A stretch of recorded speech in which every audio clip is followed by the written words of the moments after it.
যে আত্মীয় টাকা বেশি, দাওয়াত তাকে দেওয়া হয় স্পেশাল দাওয়াত।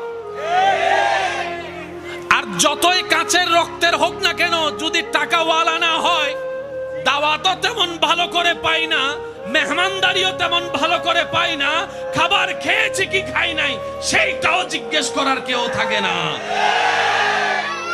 সম্পদ যদি একটু ভালো থাকে, বারবার এসে জিজ্ঞেস করবে, পায়েস খাবেন, একটু চা খাবেন, একটু একটু একটু চিনি কম দিয়ে চা এনে দিই, না ভাই আমার আর পেটে না না একটু খান না, একটু বসেন না, ওই রুমটার মধ্যে না একদম এসি আছে, আপনি ওখানে গিয়ে আরাম করুন।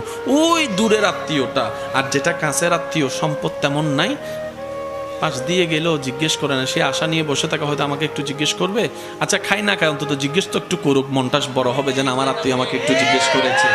এই আশাটাও আশায়ের মধ্যে থেকে যায়, স্বপ্নটা স্বপ্নের মধ্যে থেকে যায়, কল্পনাটা আর বাস্তবে রূপ নেয় না, কারণ আমরা এখনো পাক্কা মুসলমান হতে পারি।